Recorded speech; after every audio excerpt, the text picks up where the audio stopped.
nos faltaría hablar sobre el comportamiento de los iones donde estén, digamos. Nosotros estamos estudiando los iones que estén en disolución, no que estén en los minerales, ¿no? Eso es lo que estamos estudiando. Para nada los iones en minerales, más al contrario, esos minerales disueltos en el agua y que aportan en el seno del agua iones. Otra forma también de esquemas o mapas conceptuales, como quieran, son puro esquemas, no son mapas conceptuales.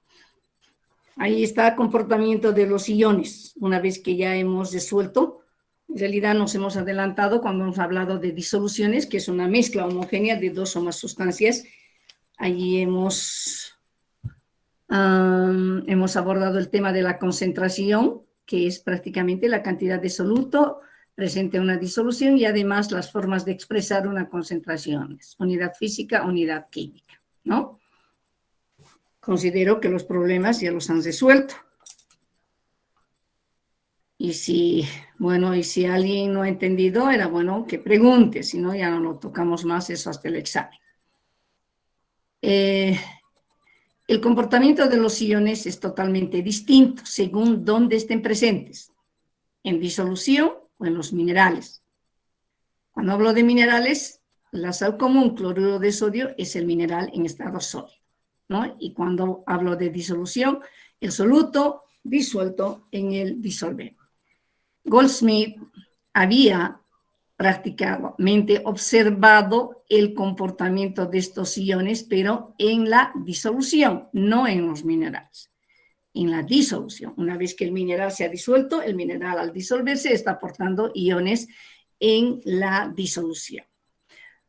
A fin de estudiar las reglas que puedan regular el paso de estos iones que están en la solución o en la disolución al sedimento. No es tan fácil. Los iones prácticamente son un poco más grandes pero difícilmente se puede visualizar en una disolución. ¿No es así? Si disolvemos cloruro de sodio en el agua, prácticamente obtenemos una sola fase líquida. Si adquiere algún aspecto oscuro, sucio, algo, es porque la sal estaba sucia. Pero si hablamos de un mineral totalmente puro, con seguridad que el agua también en la que vamos a disolver va a estar totalmente transparente. Entonces Goldsmith ha hecho ese estudio a fin de ver las reglas que puedan regular el paso de estos iones que están en la disolución, no en los minerales, sino en la disolución al sedimento. O sea, pasen los iones de la solución al sedimento. Todos sabemos que es un sedimento. Para esta regulación, Goldsmith prácticamente ha utilizado los radios iónicos, las cargas iónicas, los potenciales iónicos. A nosotros los sanitarios no nos interesan radios iónicos, no nos interesa cargas iónicas, no nos interesa potenciales iónicos. A los químicos sí nos interesa muchísimo. ¿A qué se refiere cuando hablo de carga de radio iónico? ¿A qué se refiere cuando hablo de potencial iónico? ¿A qué se refiere cuando hablo de cargas iónicas? Lo que a nosotros como sanitarios nos interesa, cómo están estos elementos presentes en la solución.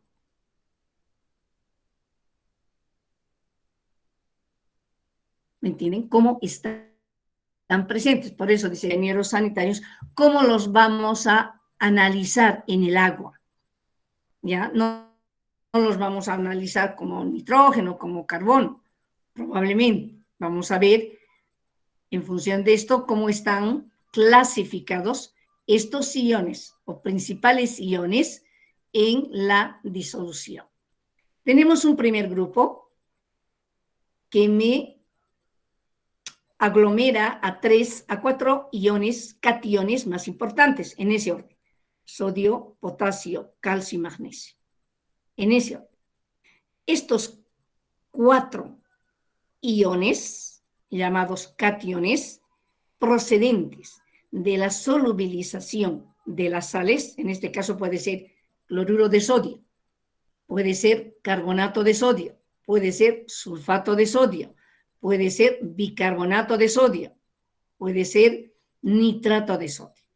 Fíjense de las sales que estoy hablando más importantes que están en la naturaleza. Lo mismo para el potasio y lo mismo para el calcio y magnesio, ¿no? Cloruro de potasio, cloruro de calcio, cloruro de magnesio. Esa sal disuelta en el agua.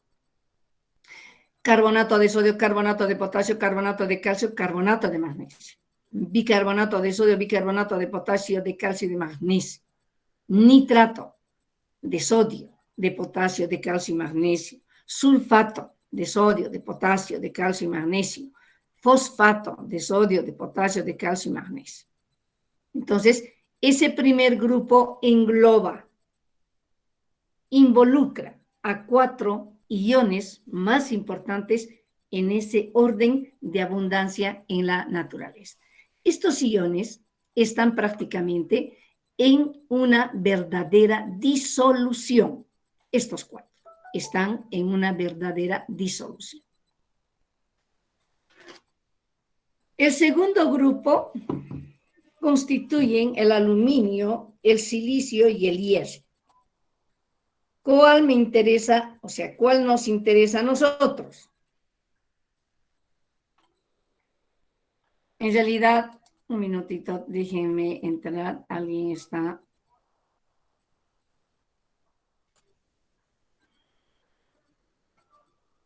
Pensé que alguien quiso entrar. Miguel Ángel levantó la mano, dígame.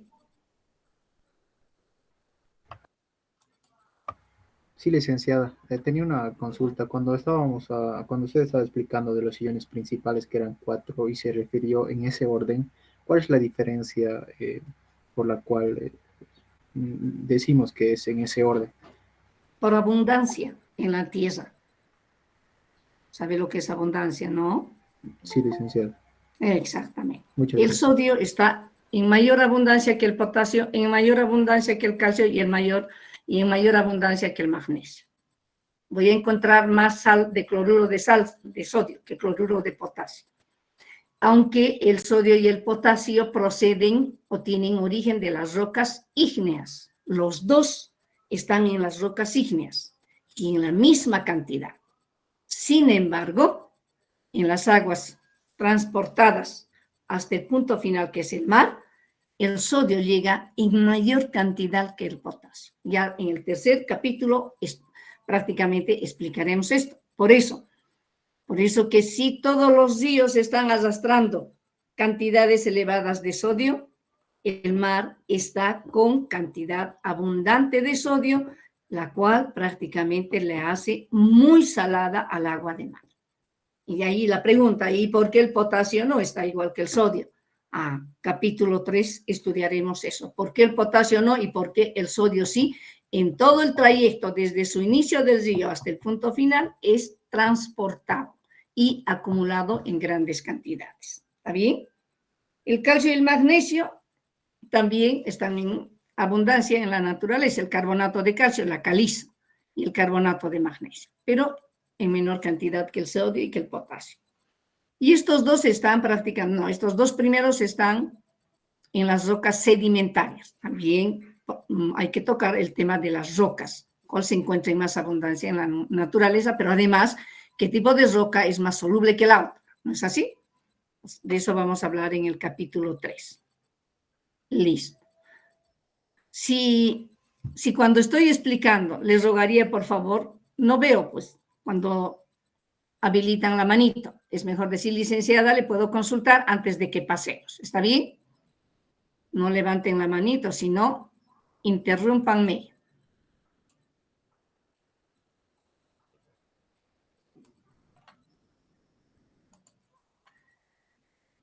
En el segundo grupo les decía, acá no estoy, fíjense, no estoy tocando nada del radio iónico, de la carga iónica, del potencial iónico.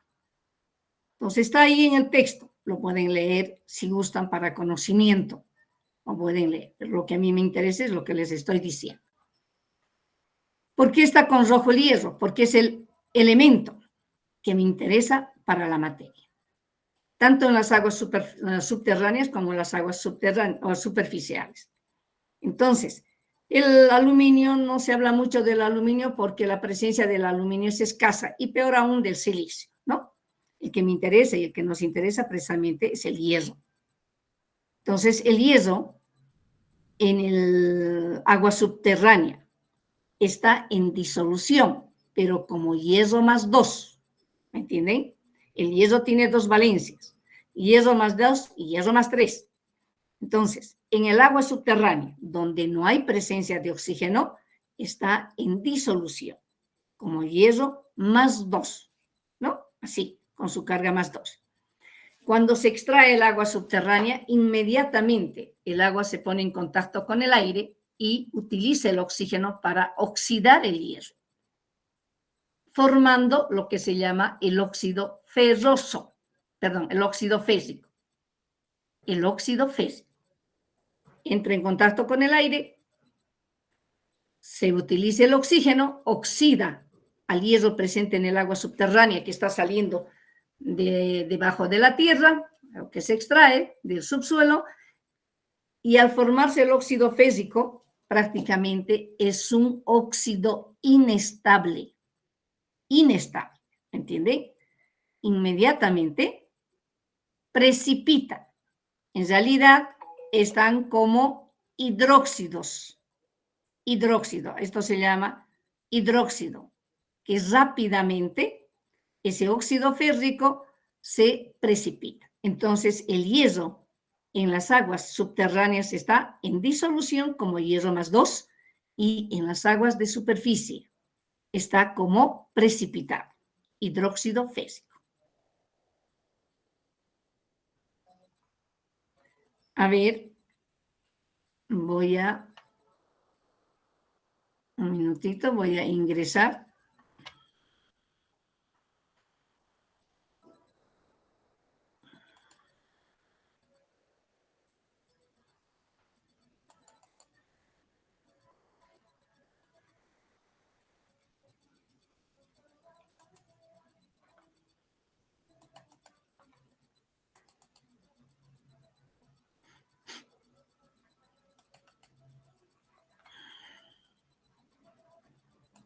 Donde estamos así. Es decir, hierro más 2, así está en el agua subterránea, ¿no? En el agua subterránea está saliendo con hierro más 2. Y acá voy a poner más oxígeno del aire. Oxígeno del aire, no voy a poner aire. En realidad, utiliza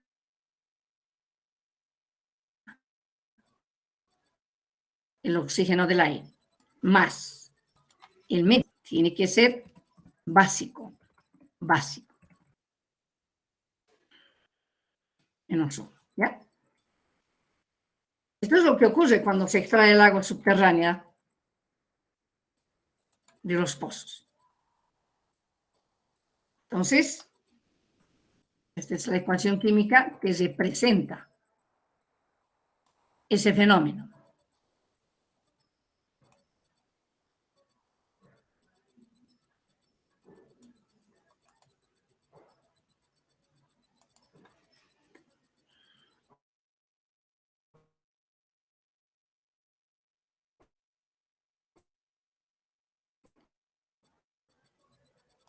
Para que ustedes se acuerden.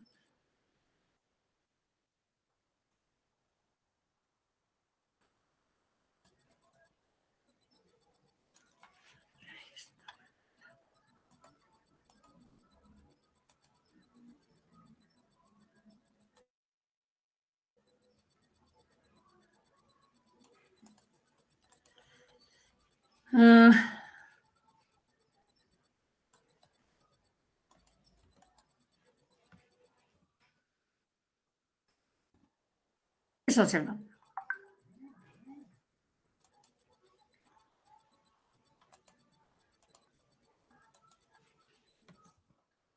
Más este compuesto que se ha formado es inestable. Vean ustedes, el hierro ya ha pasado de +2 a 3.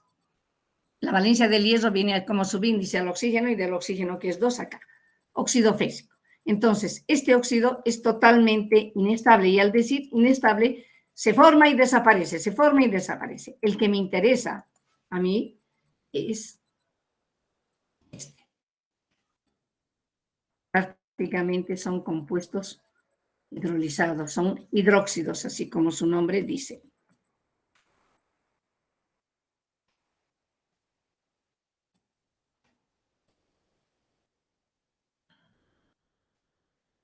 Hidróxido fésico. Este es el que nos interesa, este no. Entonces, lo que voy a poner acá es, a que no me digan, este no nos interesa. No está como, no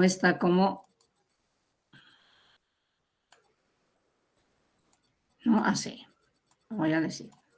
Inestable, entonces como es inestable, rápidamente se forma el precipitado. Por lo tanto,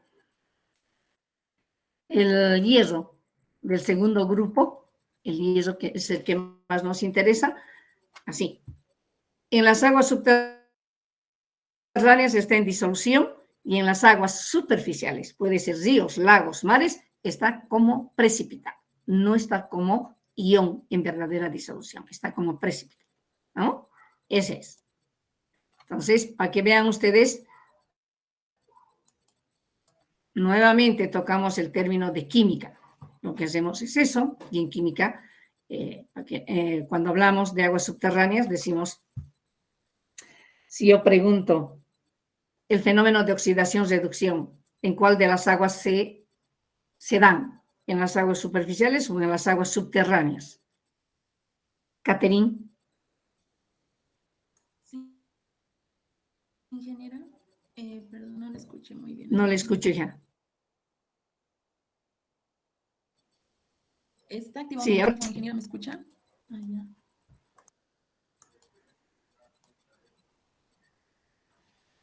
¿En cuál de las aguas se dan? ¿En cuál de las aguas se da? Perdón, ingeniera, la última. No le escuché la última. El fenómeno de oxidación-reducción, ¿en cuál de las aguas se dan? ¿En las subterráneas o en las superficiales? En las subterráneas, ingeniero. ¿Por qué? Está el hierro, como dice ahí, se encuentra en... No estoy hablando del hierro, el fenómeno de mientras un elemento En la superficie, ingeniero.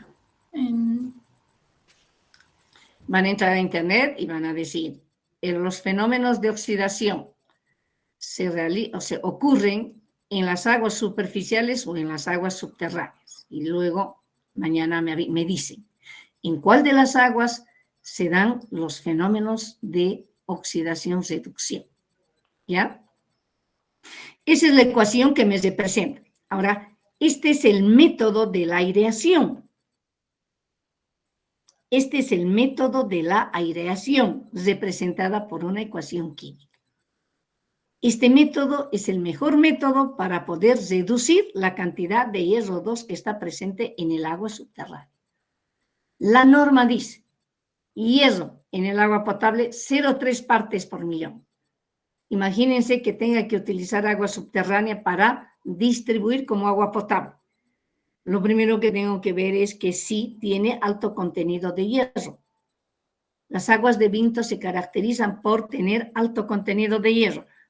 Por decirles, 11, me estoy inventando, 11 miligramos por litro, es elevado. Mi norma es 0,3. Desde 11 debo llegar hasta 0,3. ¿Qué tratamiento le aplico para reducir esa cantidad de hierro? La aireación, el método de la aireación. y se utiliza el oxígeno del aire que está acá, ¿no ven? Lo que les digo, en composición, lo que les dije el anterior. El aire es la mezcla de gases y de ahí utilizo el oxígeno para oxidar y luego precipitar. Entonces, al oxidar y precipitar, lo que estoy haciendo es reducir la cantidad de hierro que está presente en el agua que estoy extrayendo del agua subterránea. Es lógico. Voy a medir siempre el parámetro hierro. Si estoy aplicando un método para reducir o eliminar, bueno, primero mediré antes de pasar por la aireación. ¿Con cuánto está entrando a la aireación y con cuánto sale? Entonces ahí podré decir, estoy en 0,3, es reducido hasta la norma, desde 11 miligramos por litro.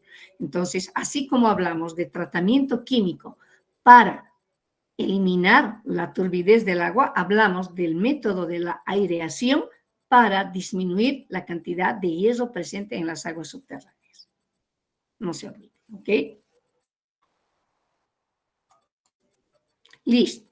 Entonces, en el segundo grupo, los iones y principalmente el hierro se precipita, está en forma de precipitado, hidróxido férrico.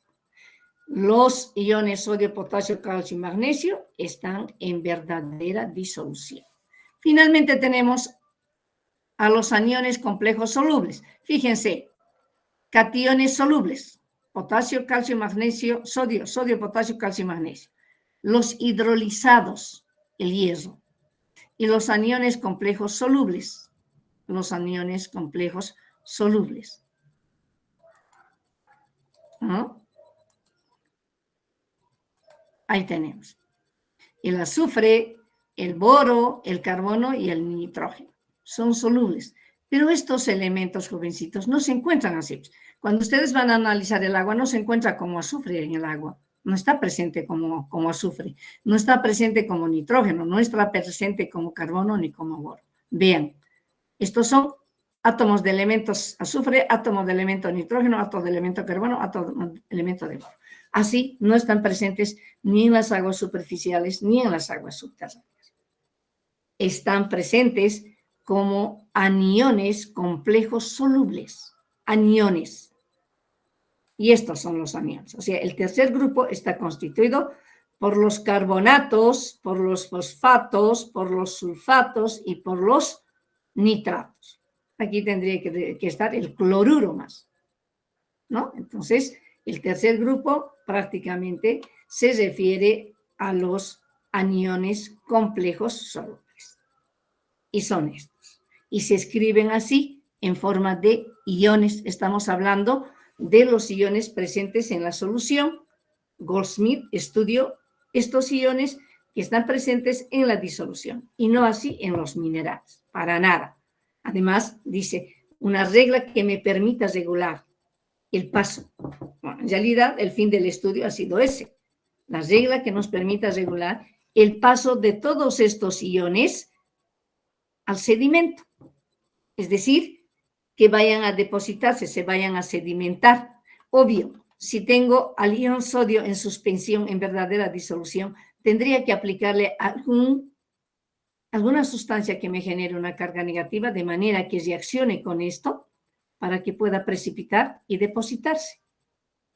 Y los flóculos son eso, los flóculos son precipitados, agrandan su tamaño, adquieren mayor tamaño, de manera que por gravedad puedan, o sea, una vez que han alcanzado el peso adecuado, puedan depositarse, o la masa adecuada puedan depositarse o sedimentarse.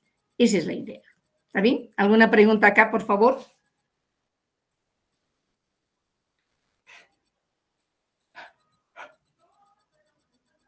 Ninguna. Iones que siguen la ley de Stock. Ya habíamos dicho, ya había explicado Tola. Cuando aportamos iones en el agua, o sea, ¿cómo aportamos iones al agua? Solubilizando una sal. Estamos aportando iones positivos, iones negativos. ¿No es así? Aquí está un ion negativo, aquí está un ion positivo. Imagínense que este es el cloruro de sodio, ¿ya? Que está disuelto en el agua. Entonces, estos dipolitos van a ir jalando a cada uno de los iones, tanto cationes como aniones. y prácticamente se van a rodear de moléculas de agua. Van a aislarse, prácticamente sirven como aislantes, fíjense. Ya no se pueden atraer entre esta carga positiva y la negativa dentro de una disolución. No se pueden atraer, están aislados. Y la cantidad de moléculas de agua, ahí sí, va a depender del potencial iónico. ¿Qué cantidad de dipolitos de agua van a rodear a este ion? El número de moléculas de agua que van a rodear. Eso sí va a depender del potencial iónico. Iones que se hidratan. Los que están con rojo. El potasio no es, o sea, normalmente no se hidrata. El potasio que está presente como ion en el agua, no les rodean al potasio las moléculas de agua precisamente por el potencial iónico. Entonces, ¿quiénes se hidratan y siguen la ley de Stock? Aquellos iones que se hidratan y siguen la ley de Stock son el sodio, el calcio y el magnesio. Y en el tercer grupo son el carbonato, el fosfato y el sulfato. Se hidratan estos tres aniones complejos en disolución, presentes en la disolución, y lo mismo que el sodio, el calcio y el magnesio. El potasio prácticamente sigue la ley de anti-Stock. Aquellos iones que se hidratan, cuando digo se hidratan, estoy hablando de moléculas de agua que están rodeando a los iones. Y cuando digo solvatan, estoy diciendo de otro líquido que no es el agua rodeando a los iones. Su nombre dice hidro, agua. Entonces, hidratación viene de eso, hidrata. Hablamos del disolvente agua. Solvatación, hablamos de otro solvente que no sea el agua, que también tiene esa propiedad de rodear a un ion, sea catión, sea anión. ¿Alguna pregunta acá?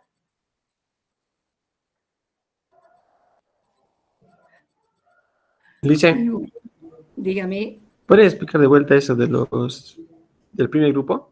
Del sodio y el potasio. La hidratación. La hidratación. Sí, porfa, Alicia.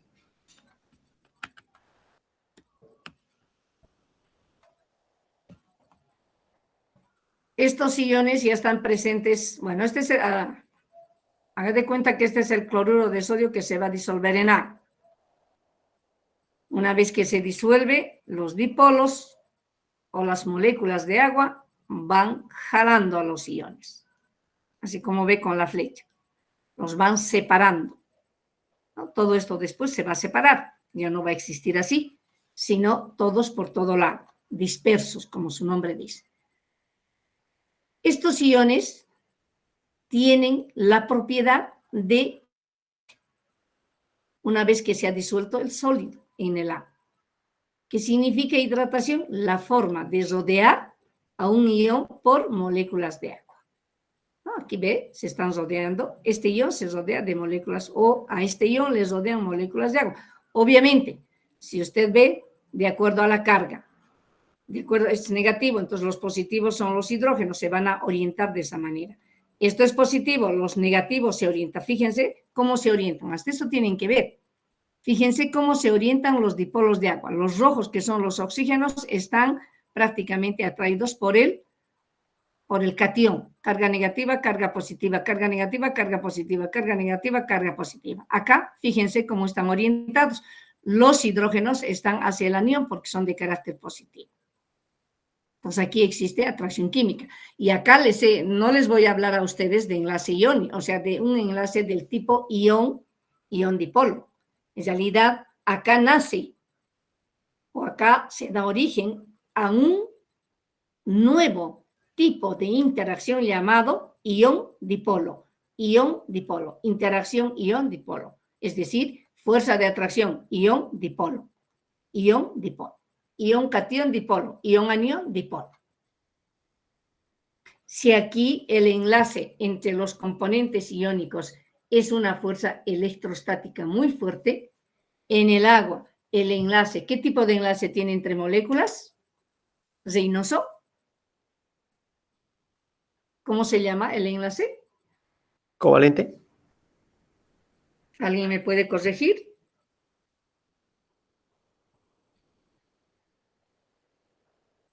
¿Qué tipo de enlace tiene entre moléculas de agua? Enlace por puente de hidrógeno, dipolo, dipolo. Enlace por puente de hidrógeno. Enlace por puente de hidrógeno. Si eso hemos hablado en el capítulo 1, para que vean. Enlace por puente de hidrógeno entre molécula de agua y molécula de agua. Entonces, ese enlace por puente de hidrógeno se rompe. Los enlaces electrostáticos del sólido se rompen y luego dan origen a un nuevo enlace. Enlace ion-dipolo, enlace catión-dipolo, anión-dipolo. Interacción, nuevo. También cuando se va a hervir la disolución, se van a romper estos nuevos enlaces. El agua se evapora y se quedan las cargas, los iones positivos y negativos, fuera de los dipolos y nuevamente se vuelven a traer. Las características químicas son iguales antes y después de la disolución. También va con esto. Eso es. Entonces decía, en el primer grupo que están el sodio, el potasio, el calcio y magnesio, cuando se hidratan por moléculas de disolvente agua, se llama el proceso o el fenómeno, se llama hidratación. Cuando estos dipolos no son el agua que van a rodear a iones, se llama solvatación. De este grupo, ¿quién no se hidrata? ¿Quién no sigue a la ley de Stock? La ley de Stock es cuando se hidrata. Y la ley de anti-Stock es cuando no se hidrata. Entonces, ¿quiénes se hidratan del primer grupo? El sodio, el calcio y el magnesio, menos el potasio. ¿Quiénes se hidratan en el tercer grupo? El carbonato, el fosfato y el sulfato, menos el nitrato. Y entra en juego en la hidratación el potencial iónico. Por lo tanto, ahí quedamos. Lo que me interesa saber es que del primer grupo, quiénes se hidratan, quiénes no se hidratan, quiénes siguen la ley de Stock y quiénes no siguen la ley de Stock o son ley anti-Stock. ¿Entendido, Reynoso? Sí, ahora sí. Principales iones en disolución. Principales. El resto no me interesa. Y esto tiene que estar en mi cabeza, chicos. Sodio, potasio, calcio, magnesio. Bicarbonatos, sulfatos y cloruros. En aniones, estos tres principales. Bicarbonato, sulfato y cloruro. Por eso les digo, ¿de dónde procede? De haber disuelto cloruro de sodio, estos dos iones, el sodio y el cloruro. ¿De dónde procede? Del sulfato de sodio. ¿De dónde procede? Del bicarbonato de sodio. Son las sales más abundantes en la naturaleza y los principales que van a estar presentes en la solución. Prácticamente le dan una composición química, porque hay presencia de iones en el agua, iones sodio, iones cloruro, iones sulfato, iones bicarbonato. Cada uno de estos iones aporta en el agua un carácter salino, corrosivo o simplemente no corrosivo. ¿No? Ese es. Salado, corrosivo. Y esto tienen que saber ustedes. El sulfato, este ion sulfato presente en el agua para obras civiles. La norma es 300 miligramos por litro. En la actualidad creo que han aumentado a 350 o a 400 miligramos por litro. Si está por demás de 400 miligramos por litro, ténganlo por seguro que al cemento, que es al hormigón armado, le entra el cáncer. Entonces, lo primero que tiene que hacer un ingeniero civil, y ahí está la química del agua, ¿no? Tengo que saber la naturaleza del agua. Todos estos componentes están presentes. ¿En qué cantidad? ¿Están dentro de norma? Si están dentro de norma, es potable. No necesito hacer ningún análisis, ningún control de calidad. Si está fuera de norma, no es potable, pues. Entonces tengo que aplicarle un tratamiento o tengo que buscar otra agua. Así nomás es. Si quiero utilizar para obras civiles. El cloruro es altamente corrosivo, chicos. Y es una corrosión por picadura. Y cuando se dice por picadura, son agujeritos así pequeñitos en los metales, como la espumadera. Así se convierte la tubería. ¿Por qué es corrosivo? Pues en grandes cantidades corroe al metal. Entonces genera la corrosión por picadura. Esos son los principales iones. En la solución, es decir, en el agua superficial, en el agua subterránea, están presentes estos 7 iones más importantes o principales iones. Puede haber otros también. 2.3. Propiedades de las disoluciones. Propiedades de las disoluciones. Propiedades. Otras son las características, otras son las propiedades. La presencia de partículas de soluto en el seno de un disolvente altera las propiedades del disolvente. Obvio, propiedades del disolvente puro. Punto de congelación, punto de ebullición. 0 grados centígrados, 100 grados centígrados, densidad 1. He disuelto un soluto en el agua. Ya no es 100, ya no es 0, ya no es 1. Disminuye el punto de congelación, aumenta el punto de ebullición y la densidad se modifica.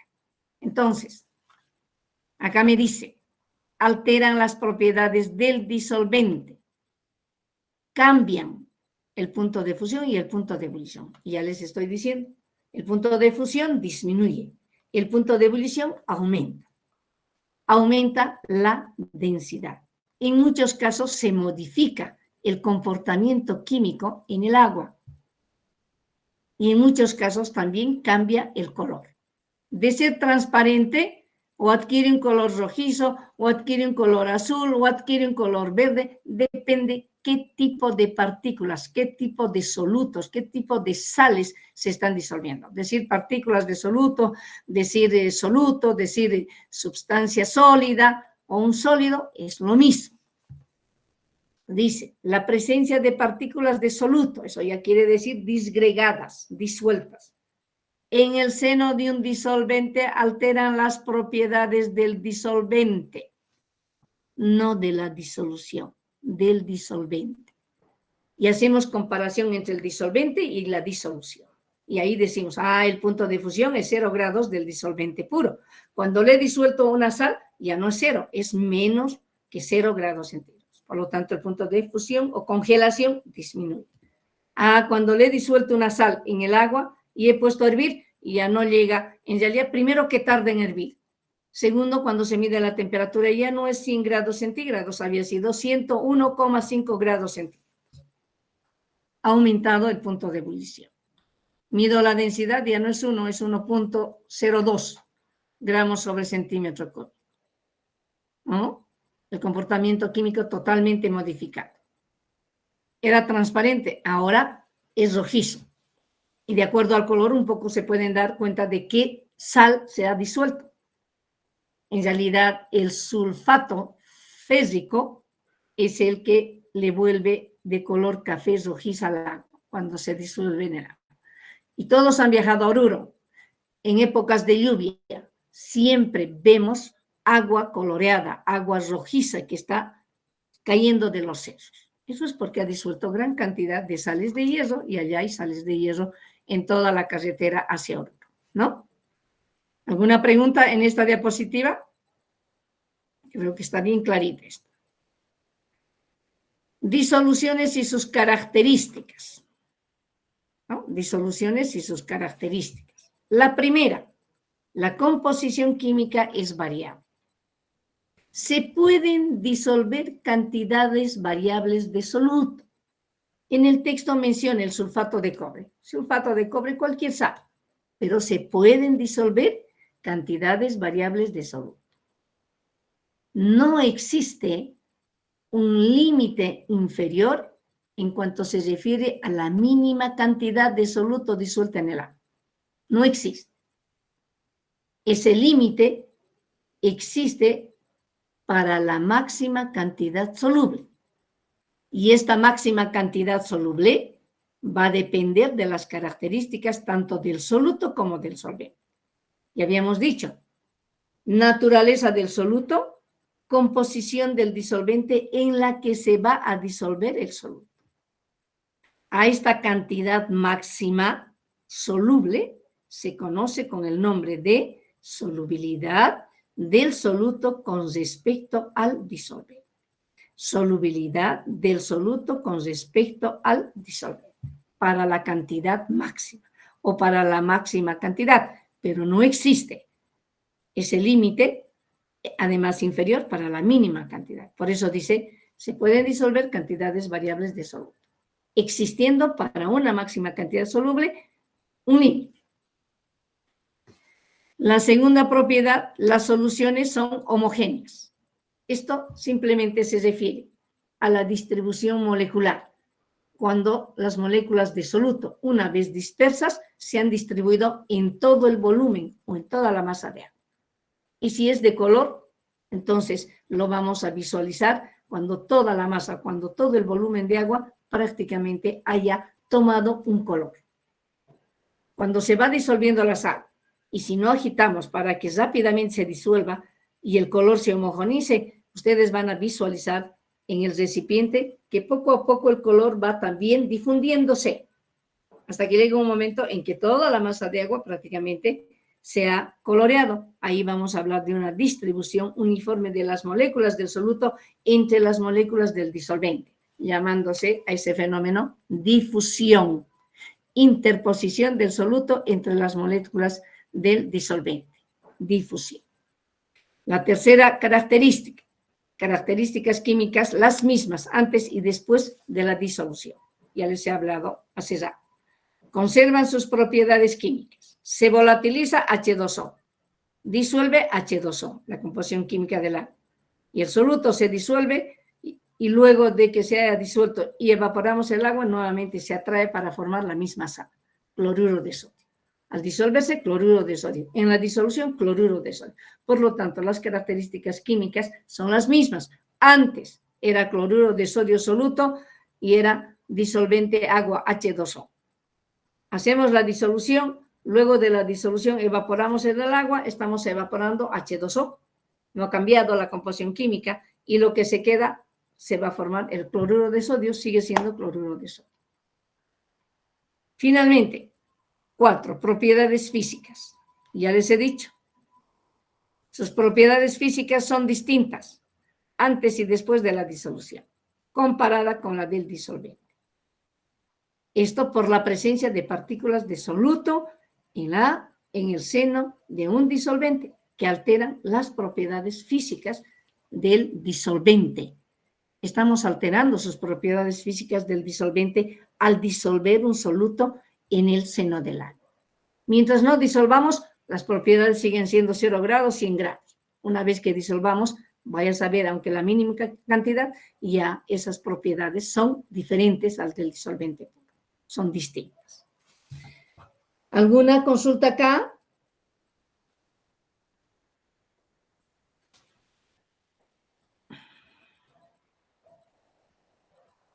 Modo de expresar la concentración, esta ya la hemos hecho. Unidades físicas, unidades químicas, que es la concentración, cantidad de soluto presente en una disolución. Esa es la concentración. Primero definimos eso, cantidad de soluto presente en una solución. ¿Cómo se expresa la concentración? Mediante unidades físicas y unidades químicas. Unidades físicas, número de gramos de soluto en una cantidad fija de disolvente. Peso de soluto en unidad de volumen de disolvente. Cualquiera de los dos, expresada en porcentaje. Unidades químicas tenemos la molaridad, moles de soluto sobre litro de solución. Y la molaridad, moles de soluto sobre kilogramo de disolvente. Por supuesto que los problemas ya hemos resuelto, de las disoluciones. Esto no la vamos a estudiar esto porque no es de uso común, no se aplica. 2.5. Enfoque molecular del proceso de la disolución. A eso le decía Tola. Todo lo que usted ha leído, si ha leído en el texto, está resumido acá. Dice, el proceso de la disolución tiene 3 etapas o incluye 3 etapas o representa 3 etapas. La primera etapa, este es el disolvente. La primera etapa significa o representa la separación de las moléculas de agua. Ahí está. Separación de las moléculas o dentro del disolvente. Cada uno se ha separado. Son moléculas de agua y se han separado. ¿Y por qué se han separado?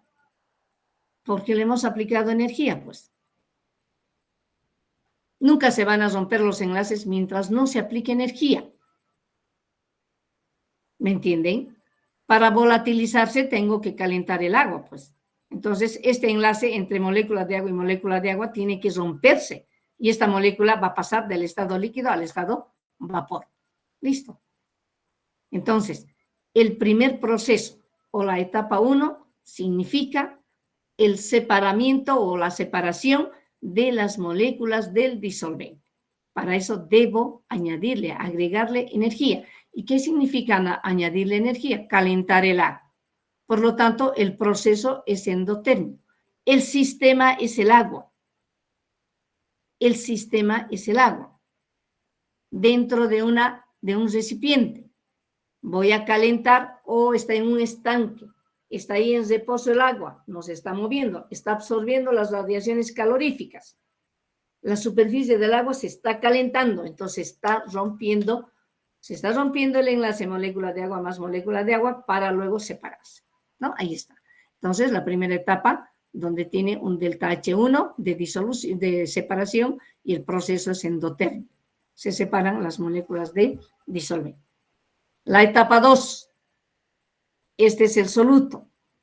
Ya saben, entre molécula de soluto y molécula de soluto existe una fuerza de atracción electrostática. Acá es el enlace por puente de hidrógeno. Fuerza intermolecular. Chicos, por favor. Cuando digo qué tipo de fuerza intermolecular está presente en el agua, tienen que decir entre molécula y molécula el enlace por puente de hidrógeno. Al interior de la molécula del agua, fuerza intramolecular, está el enlace covalente entre átomo de elemento y átomo de elemento, oxígeno, hidrógeno. Pero las fuerzas intermoleculares, dice, es la fuerza de atracción entre moléculas, no entre átomos. La fuerza intramolecular, dice, mantiene juntos a los átomos de elementos dentro de una molécula. Entonces la etapa 2, mucho más aún, para separar los componentes o las moléculas dentro de un soluto, debo agregarle mayor cantidad de energía. Y también el proceso es endotérmico.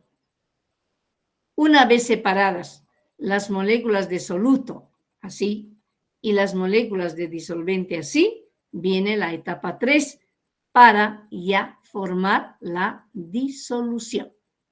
Y la disolución es prácticamente la mezcla de el soluto en el disolvente, pero ya separado el soluto, separado el disolvente.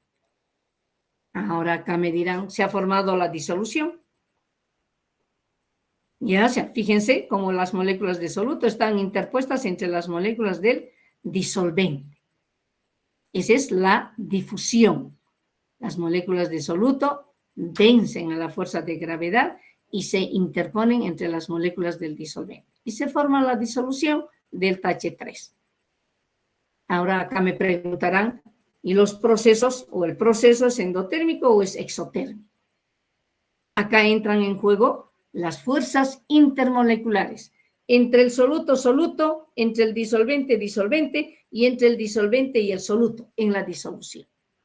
Y acá me dice, si la atracción soluto-disolvente, acá es soluto-disolvente, ¿no ve? El que se ha generado, el que se ha originado, es una nueva fuerza de atracción una vez que se han mezclado el soluto y el disolvente. Han formado iones los solutos, están cargados positiva y negativamente, y como el agua es un dipolo, también tiene cargas positivas y negativas, entonces eso hace que se atraigan. Fíjense, esta partícula de soluto, esta molécula de soluto, rodeada por esta, sí.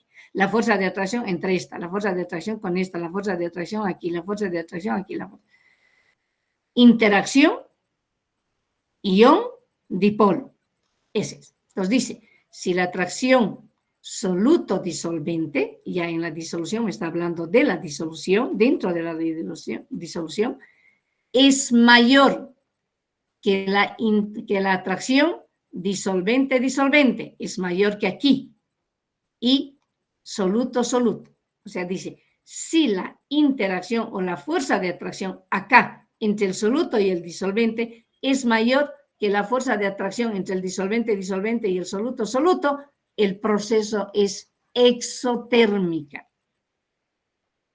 Exotérmica. Tal vez alguien me dirá, y ahora, ¿cómo sé que, digamos, va a ser mayor? Y cuando digo proceso exotérmico, chicos, se supone que esto estoy preparando en un recipiente en laboratorio.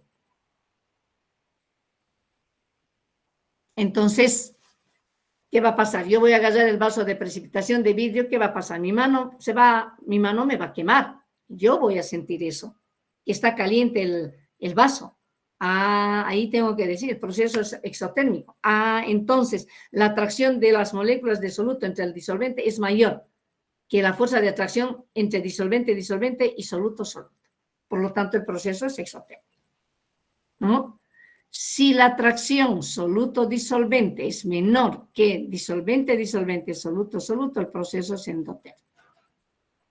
Delta H de la disolución mayor a 0 y delta H de la disolución menor a 0. ¿Qué quiere decir aquí? Que el delta H va a ser un valor negativo, menor a 0. Aquí que el delta H de la disolución va a ser mayor a 0, va a ser positivo. Entonces, cuando el delta H es positivo, el proceso es endotérmico. Cuando vean ustedes delta H un valor negativo, el proceso es exotérmico. Pues la disolución, una vez que se ha formado, puede ser exotérmico o puede ser endotérmico, dependiendo de la fuerza de atracción entre las moléculas, tanto del soluto como del disolvente.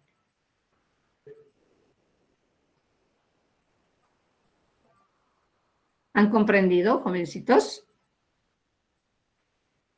Y tal vez aquí me digan, ¿y cómo voy a saber esto, licenciada del endotérmico? Se enfría el vaso. Entonces, si me dicen en un río, si el agua está caliente, chicos, lo único que tengo que decir, el proceso es exotérmico, lógicamente. Estoy hablando de que debemos aplicar la energía. ¿Le estamos calentando o le estamos calentando? Hay una acumulación de energía. Les ruego un minutito, por favor.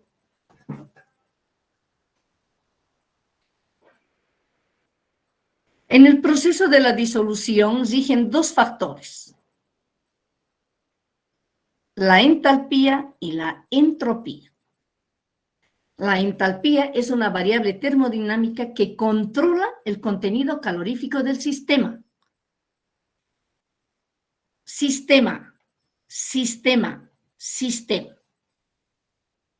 El sólido es un sistema. El líquido es un sistema. Si yo le voy a calentar al sólido, los alrededores le están proporcionando energía al sistema. Afuera son los alrededores. La caldera con el agua es el sistema.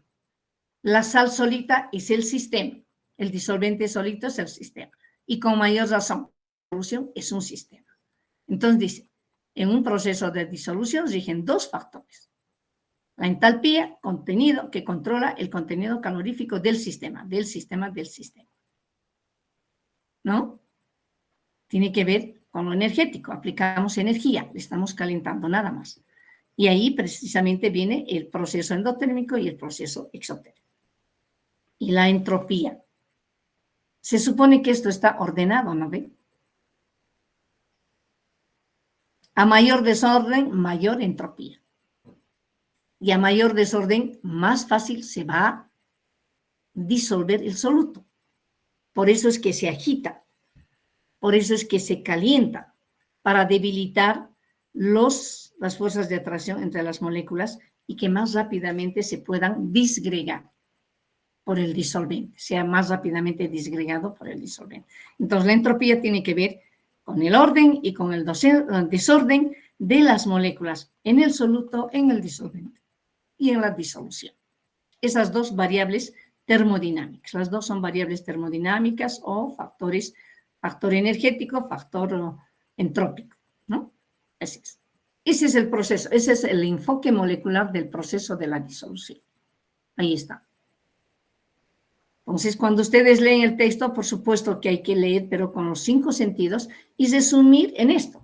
Es eso lo que me está pidiendo, es eso lo que me está explicando. Y me está diciendo la fuerza de atracción tiene sus letras que representan, digamos, el proceso endotérmico, esotérmico, qué sé yo. Para que ustedes entiendan mejor, S es el soluto y D es el disolvente. Disolvente, disolvente, soluto, soluto. Ese es. ¿Alguna consulta acá? ¿Nada?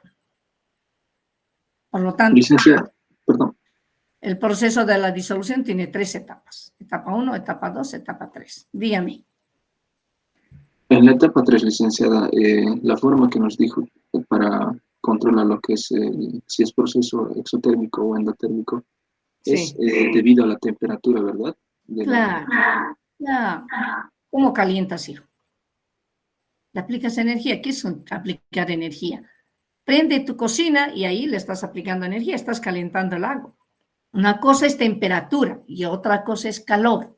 Los conceptos son diferentes. Así como digo, ¿qué es masa? Es la medida de la cantidad de materia. ¿Y qué es temperatura? Es la medida del contenido calorífico. La temperatura me mide la cantidad de calor que está en el sistema. ¿Y qué es el calor? Energía en movimiento, tránsito. ¿Ya ve? Son 2 conceptos diferentes. Vuelvo a repetir. Temperatura es la medida del contenido calorífico de un sistema. ¿Para qué me ponen el termómetro en la boca? Para medir mi temperatura, mi contenido, mi cantidad de calor que estoy teniendo en mi cuerpo. ¿Y qué es el calor? Es energía en movimiento o tránsito. Ese es el calor. Pues, ¿qué cantidad de calor tiene este sistemita de la disolución? ¿No?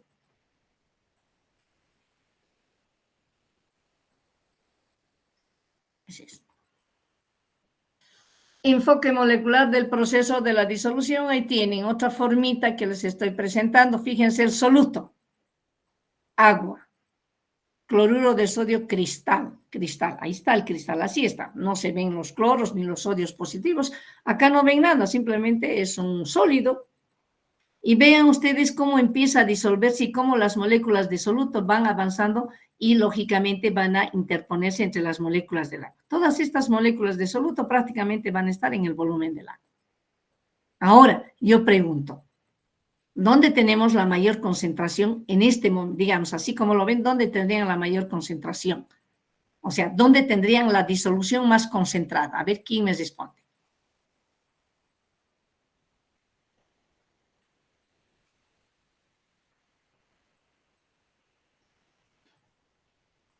¿Dónde tuvieran la disolución más concentrada? En la parte del centro, licenciada, donde... En la parte del centro, acá. Acá no ha llegado no ha llegado absolutamente ninguna molécula de soluto. Es cercano al cristal de cloruro. Acá, pues, cercano al sólido, pues. ¿No ve? Acá tengo una mayor concentración en la disolución, la mayor concentración o la disolución más concentrada acá. Porque estas moléculas de soluto van a ir por todo lado a interponerse. Entonces, las moléculas de agua van a entrar acá y las moléculas de soluto salen. Pero inicialmente, ¿dónde tengo una disolución más concentrada? Acá. Al inicio en la superficie del cristal prácticamente. Acá ya hay una disolución, pero la cantidad de soluto acá es grande, por lo tanto la solución es más concentrada. Acá no tengo ni una molécula de soluto, por lo tanto ni siquiera es solución. Es disolvente nomás. Acá disolvente nomás, acá disolvente. Entonces estas moléculas de disolvente, estas van subiendo, se van dispersando y las moléculas de disolvente van entrando para ir disolviendo hasta que finalmente todo desaparece. Como es verde, va a volver de color verde esta disolución. Y luego va a pasar a la hidratación, ahí está. Y fíjense ustedes, ¿qué está cerca del catión positivo? La carga negativa, el oxígeno. Así están orientados. Y aquí, fíjense, están orientados los hidrógenos hacia el polo, la carga positiva. Eso ocurre en el seno del agua, pero desgraciadamente no lo podemos visualizar, pero acá lo estamos visualizando, ahí está. Eso tenemos que imaginarlo. Es imaginación, chicos. Nunca lo vamos a ver, porque nunca vamos a ver un átomo, nunca vamos a ver una molécula. Difícil, ¿no? Lo único que vemos acá es agitar y hacer desaparecer todo ese verde. Ese es. ¿Qué es solubilidad?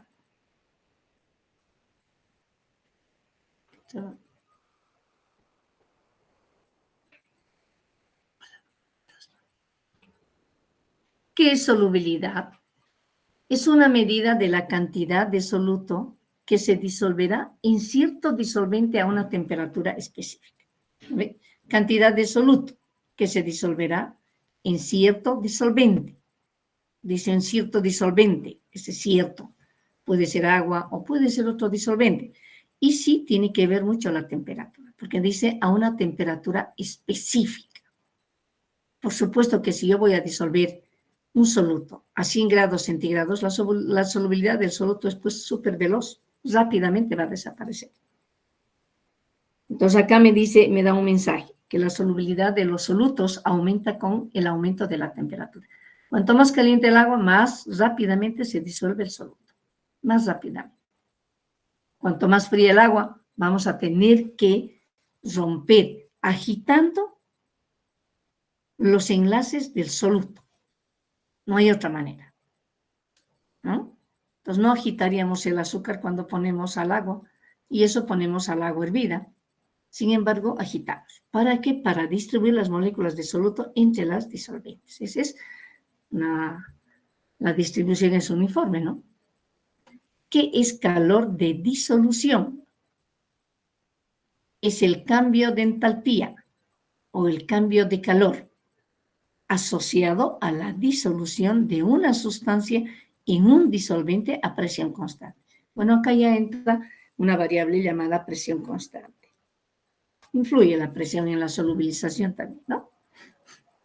Eso dice a temperatura constante o en el calor de disolución, perdón. Ahí están las dos definiciones de solubilidad. Fíjense lo que dice, es una medida. Estamos midiendo qué cantidad de soluto se está disolviendo en un determinado volumen de disolvente a una temperatura específica. Entonces, yo digo, ¿qué me mide la curva de solubilidad? Si yo estoy definiendo a la solubilidad como la medida de la cantidad de soluto que se disolverá en un cierto disolvente. La variación de la solubilidad de un soluto en un disolvente. Eso me mide la curva de solubilidad. Según este concepto, esto tenemos que aprender bien. Solubilidad. ¿Qué es la solubilidad? Medida de la cantidad de soluto que se disolverá en cierto disolvente. ¿Qué es el calor de disolución? Ya es otro concepto, es el cambio de calor, ¿no? El cambio de calor asociado, dice, a la disolución de una sustancia. Es el cambio de calor cuando se está disolviendo un soluto en el disolvente a presión constante. Yo lo definiría así para no tener tanto lío. Listo. Y ahí están las curvas de solubilidad, ¿no?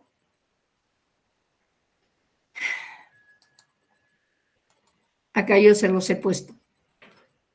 Ya sé lo que es solubilidad.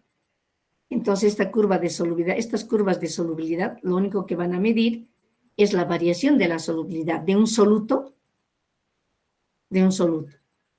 ¿no? Variación de la velocidad de estos solutos con la temperatura. Pues dice, la variación de la solubilidad se mide mediante una curva de solubilidad y se realiza a través de la medición de la cantidad de soluto que satura una cantidad de solvente a distintas temperaturas. Ahí tienen distintas temperaturas. Entonces, ¿qué cantidad de soluto satura?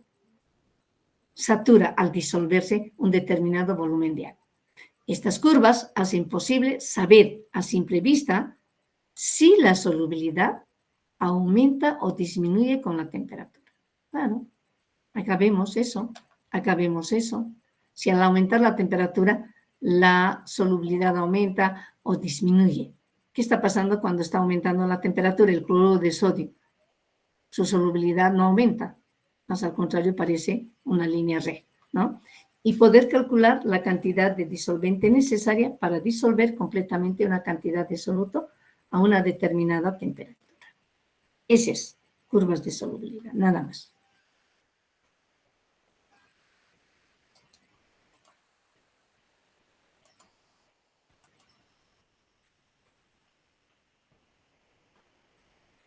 Mañana estaríamos, ¿alguna pregunta, chicos? Mañana estaríamos ya avanzando o terminando la unidad 2. ¿No? La unidad 2. Ese es. Si no hay preguntas, entonces empezaremos con la exposición.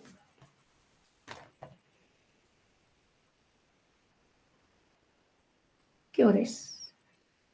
11:06. El primer subtítulo, nada más. Buenas tardes, ingeniera. O buen día todavía.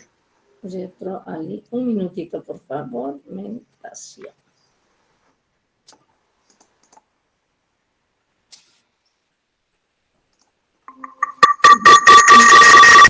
Buenos días, Edgar. Buen día. ¿Hoy es buenas tardes? Ah, no, todavía no es.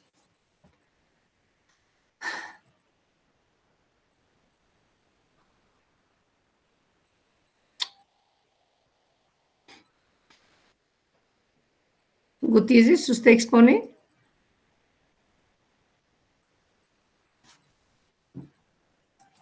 Sí, ingeniera. No sé si se logra ver la pantalla. Un minutito. Unidad 3.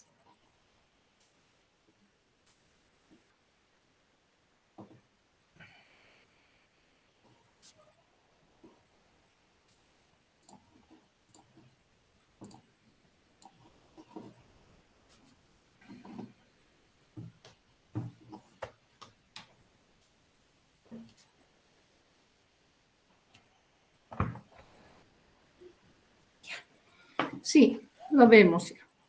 ¿Se logra ver, no? Sí, se ve.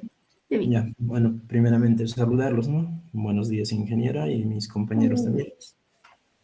Entonces, daríamos inicio a lo que sería el capítulo 3, titulado El agua en la naturaleza, relación entre litofacies y composición de las aguas. Entonces, comenzamos, ¿no? Este es el índice que vamos a desarrollar en todo lo que va a ir del tema. Justamente yo voy a dar lo que es la introducción y posteriormente mis compañeros, con ayuda de la ingeniera, vamos a desarrollar los siguientes subtítulos, ¿no? Entonces, ingresamos. Entonces, acá quería más o menos, voy a retroceder, adaptarme a lo que la ingeniera siempre nos dijo, ¿no? Comprender un poco de lo que estamos hablando. Entonces, acá en el título dice el agua en la naturaleza. Entonces, tenemos acá las aguas naturales. O sea, cómo podemos encontrar el agua nosotros en la tierra, ¿no? De forma natural. Entonces, tenemos varias formas de encontrar el agua. Por ejemplo, tenemos aguas subterráneas, aguas de manantiales, aguas superficiales, que estas están en los ríos, los lagos, ¿no? Aguas de deposición atmosférica, que se refiere justamente a lo que son las nubes. Aguas termales, que más esto va a los lugares de volcanes. Y las aguas marinas. Entonces, esas son las aguas naturales, perdón. Más o menos podemos encontrarlo en esas formas, ¿no? A ver, Edgar, esta es su agüita subterránea, ¿no? Fíjense, hablamos de acuíferos en aguas subterráneas, ¿no es así? Acuíferos. Tienen dos funciones los acuíferos. Almacenan el agua y transportan el agua. Y miren un gráfico donde realmente está mostrándome eso. Un acuífero que almacena y que transporta. Acá también podemos observar una roca. Acá son rocas, todo esto son rocas, ¿no? Y la parte de arriba son rocas. Pero también hay rocas que están ahí sobresaliendo la superficie del agua. Entonces, el contacto de esa roca con el agua ahí es mayor, ¿no? Es mucho mayor. Es uno de los elementos que hay que considerarlo para estudiar la composición química del agua. Ya, siga nomás, Sergio. Bueno, siguiendo con lo que es la relación entre las litofases. O sea, ya hemos definido lo que sería la primera parte del título, ahora entramos a lo que son litofases. Entonces, en la geología se dice que es una subdivisión mapeable de una unidad estratigráfica que puede diferenciarse por sus fases o su litología, la textura, la mineralogía, la granulometría y el ambiente depositacional que la generó. En otras palabras, más sencillas, ¿no? Es una capa, la cual se diferencia de las otras por tener alguna sustancia en mayor cantidad que la otra capa. Entonces, el agua al entrar en contacto con estas litofases, adquiere o sea, se modifica químicamente. Entonces, eso es lo que se refiere, ¿no? Acá, por ejemplo, en la imagen de abajo, tenemos el comportamiento del agua que genera redes de flujo. Entonces, va más o menos entrando en contacto con distintas capas de tierra. Y justamente esto modifica, ¿no? Lo que sería la composición química del agua. Seguidamente tenemos el agua. Como ya hemos avanzado anteriormente en los anteriores capítulos, el agua disuelve numerosas sustancias, ¿no? Y lo interesante acá es que lo disuelven en grandes cantidades.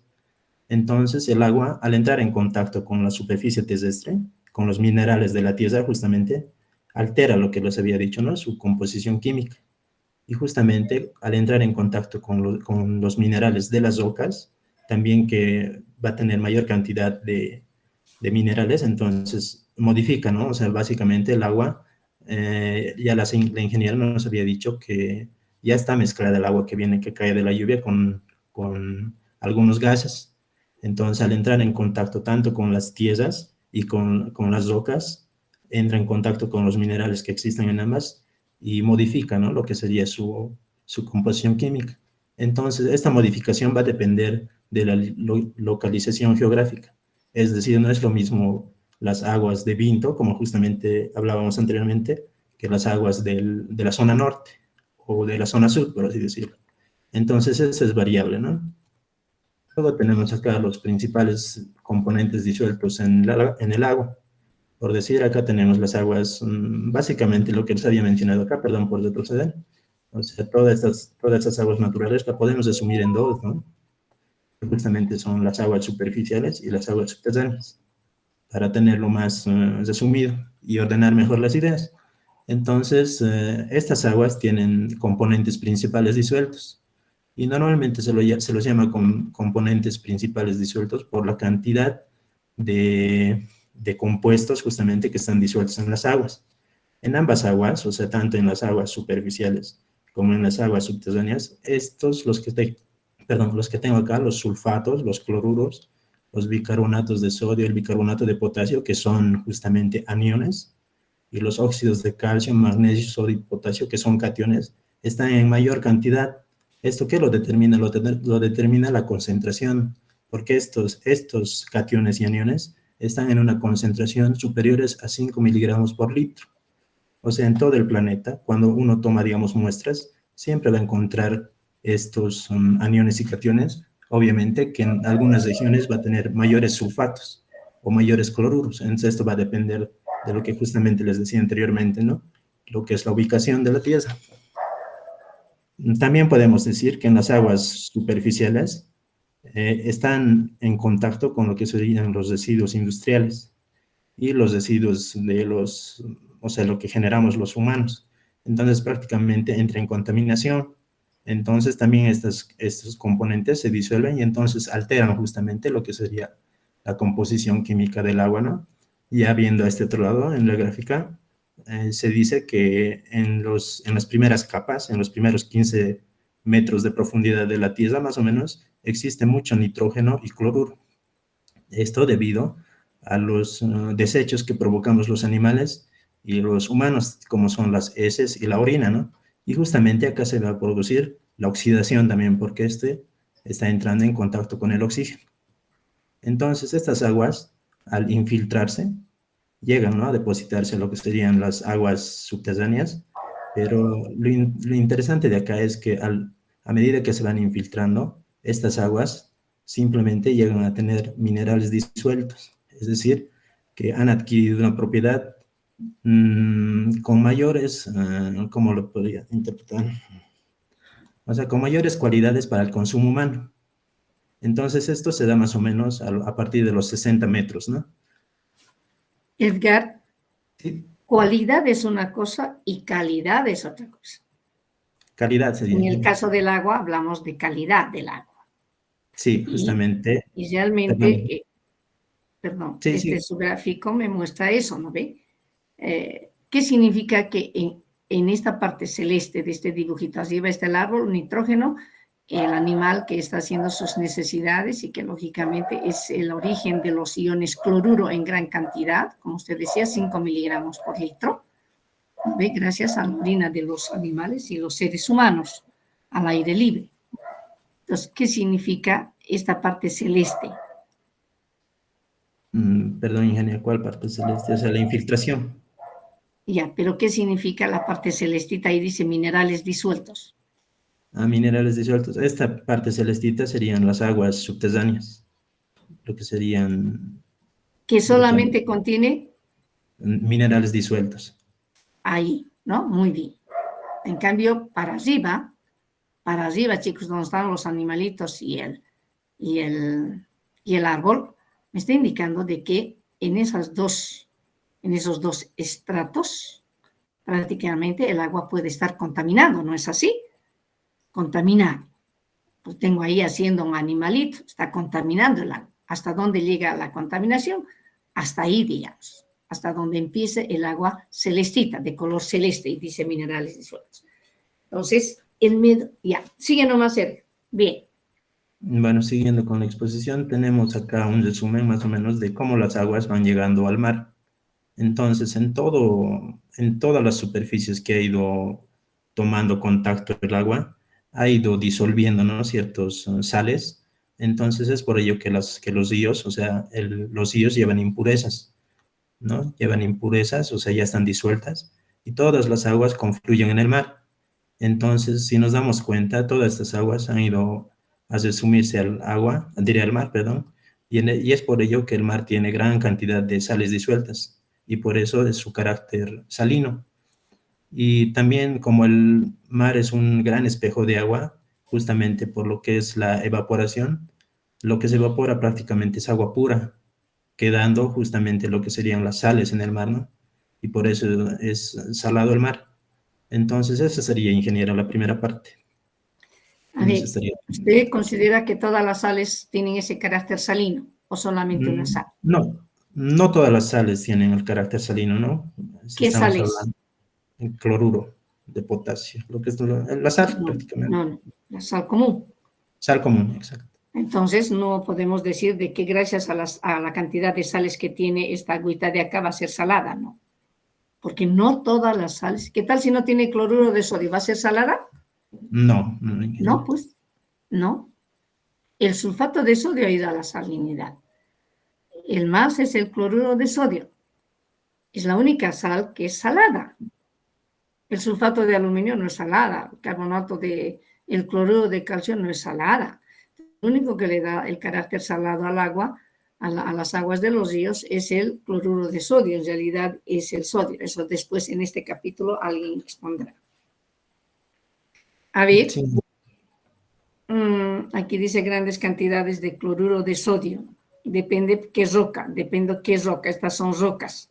¿No ves? Los cerros son rocas. Y depende qué tipo de rocas son. Son rocas sedimentarias, son rocas metamórficas, son rocas ígneas.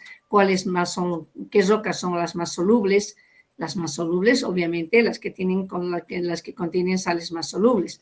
Hay que ver eso. Eso está en este capítulo. A ver, ¿me lo puede pasar al anterior? Lo que decíamos aquí que es importante, ¿no?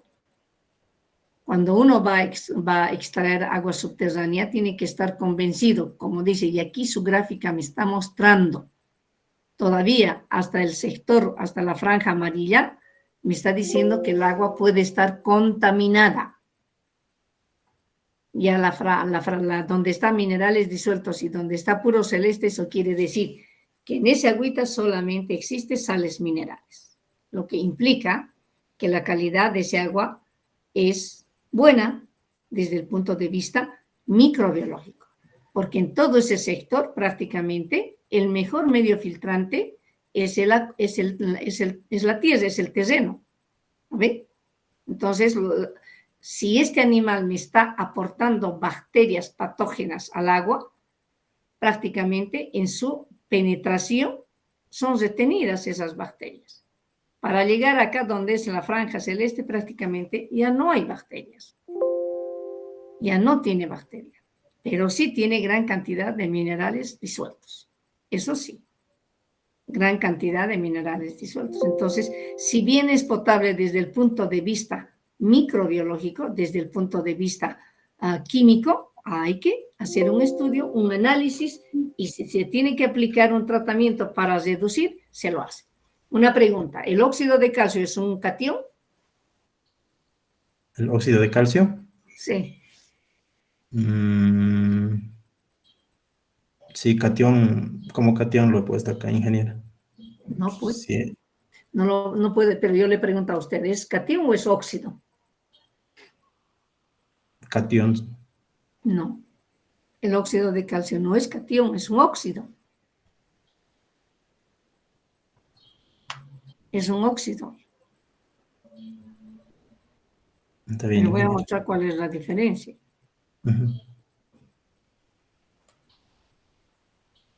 ¿Puede dejar de compartir, ingeniera? Sí.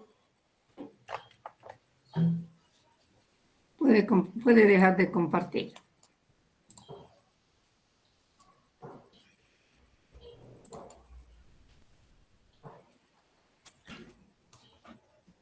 Este es el óxido de calcio. Ese es el óxido de calcio. Los óxidos tienen carga 0, más 2 menos 2, 0. Este es el catión.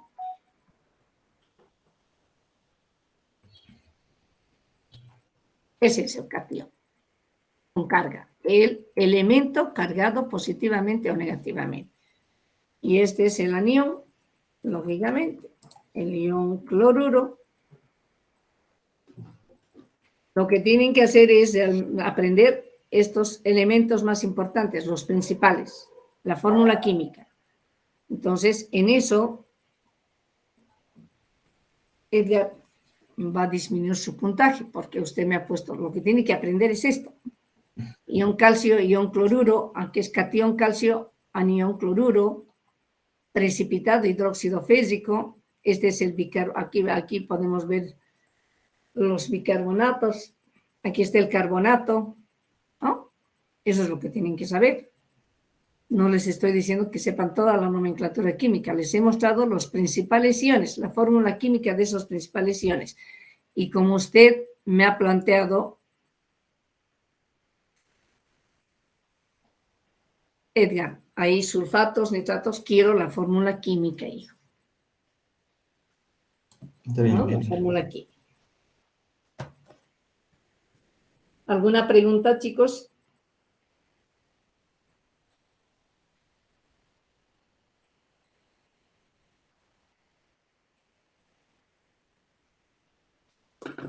Muy bien, Edgar. Muy bonita su exposición. Así se entiende mejor. Ha mostrado aguas superficiales, aguas subterráneas. No necesitan, digamos, colocar un esquema, ahí está, mediante los dibujitos. Creo que es mucho más objetivo el aprendizaje, ¿no? Bueno, nos vemos mañana. Muy buenos días. Le hice una consultita, por favor. Dígame. A mí me toca exponer el 3.5. ¿Tengo que exponer hasta el 3.5.4? Hay el punto 1, 2, 3, 4.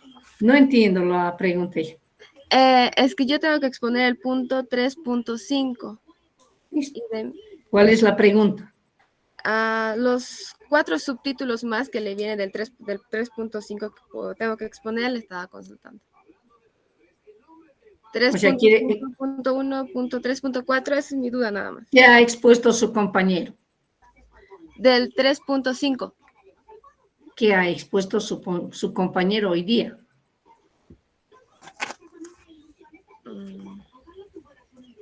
¿Qué ha expuesto su compañero hoy día, Edgar Gutiérrez? ¿Qué ha expuesto Orellana hoy día? El 3.1. ¿Qué ha expuesto él, pues? Por eso a mí No me toca tiene- el 3.5.1. Le preguntaba hasta el 3.5.4. Le tengo que exponer todito el 3.5. no tengo idea no tengo idea que es otra pregunta, ¿no? Cuando me dice 3.5 tengo que exponer, después tengo que exponer 3.1, pensé que es otra cosa, 3.5.1. No me ha preguntado así, ¿no ve? Yo le he entendido que tiene que exponer 3.1 y ¿por qué tendría que exponer si ya está exponiendo Edgar Gutiérrez? Se pensaba. Por supuesto. Si es 3.5, tiene que exponer 3.51, 3.5.2, 3.5.3, 3.5.4, porque eso corresponde a 3.5. Pues. Está bien. Parte Esa es de mi ese- duda.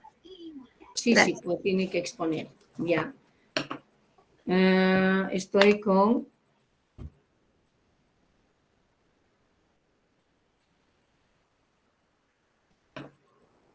Sí, está bien. 19 estudiantes. Bueno, hasta mañana, que les vaya bien. 19 estudiantes están. ¿Ya?